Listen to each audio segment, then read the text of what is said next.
we're going to jump into the strength training portion of this course. This course is kind of broken up into a little bit more novice introduction, and then it does get into a little bit more advanced concepts that I think are applicable to all athletes, high-level athletes as well. But I really wanted to get a foundation for those that ask a lot of questions about just general strength training, especially for young children and young kids. So the first question I want to ask is, what is the purpose of strength training?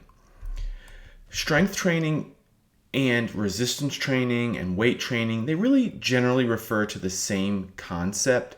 So I think just using those synonymously or interchangeably is totally reasonable. We'll really use strength training for this portion of the course.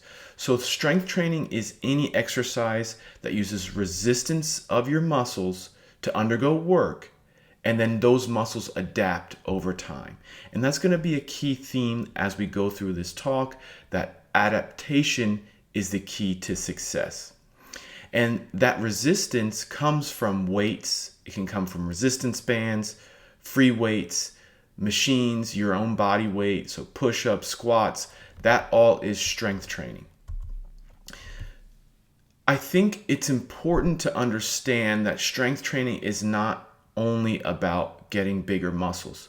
So it does improve overall strength, but it also improves muscle endurance, so how long you can last in a particular situation, your speed and power, balance and coordination, your joint stability. We also know that strength training reduces injury. It improves your bone mineral density. It builds lean body mass, and that's the biggest thing that people want. But also think about this, it builds mental toughness as well. And so if you look at this list of positive associations with strength training, we want to understand that we wouldn't want to limit someone from strength training based on their age, because all of these things are things that can be developed through strength training and are not just focused on building bigger muscles. So what's the science behind strength training? Like, how does it work? Why are we utilizing it for all of those things? I think the biggest thing that I want you guys to understand as far as strength training goes is neuromuscular adaptation. So neuromuscular adaptation refers to the changes that occur in your nervous system, so with your nerves, as well as the muscles in response to strength training. These adaptations will work together to improve your overall strength, but also to improve your balance, to improve your coordination, to improve your ability to do work as you perform these exercises in a repetitive manner. So let's break this down, the neuromuscular adaptation, into the two sections or components. So when you're talking about the nervous system adaptation, you're talking about motor recruitment. So getting more muscles recruited over time. You improving your firing pattern, so the sequence way by which muscles contract. And then intermuscular coordination, so between two different muscles, how they contract. And then the muscular adaptations would be, of course, muscle hypertrophy, which just means getting bigger muscles, protein synthesis, creating new muscles or creating new muscle fibers, and then intramuscular coordination, so coordinating between the different fibers within a certain muscle. So let's dive a little bit deeper, even more.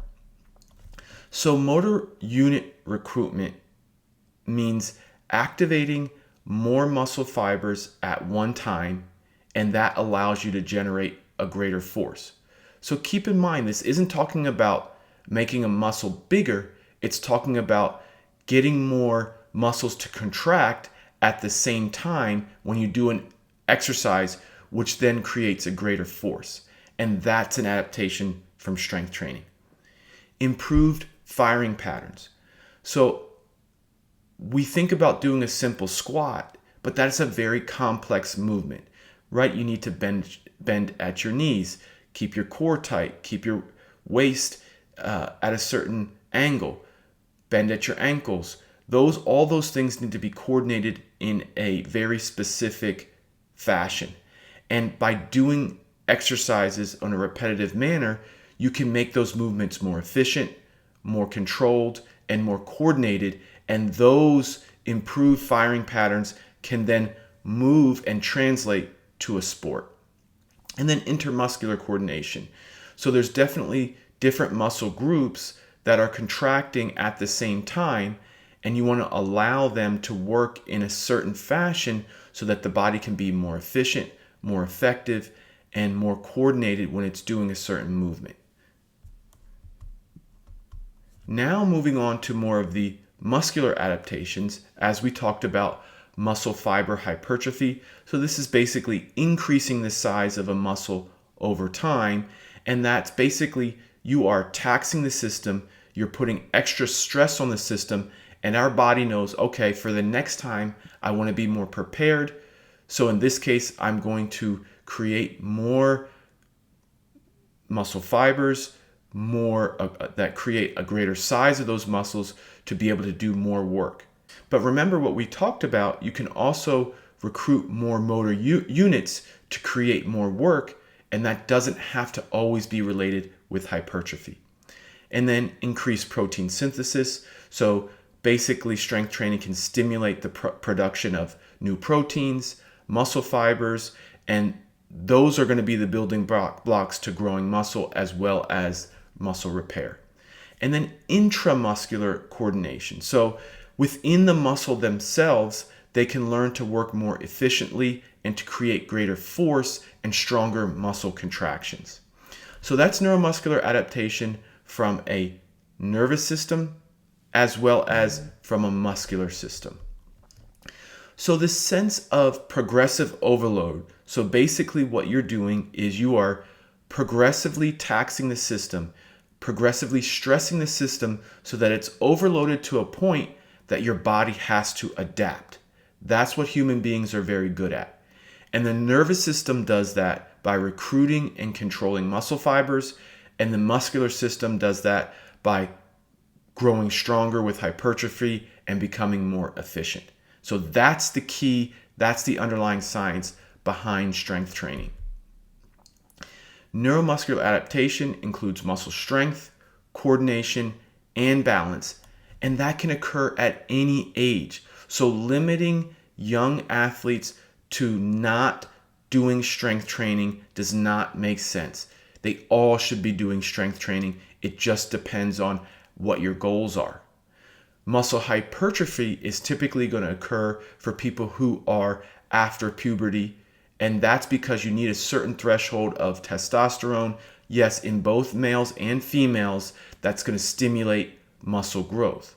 But if you don't have that, your goals really aren't going to be muscle hypertrophy. They're going to be strength, coordination, and balance.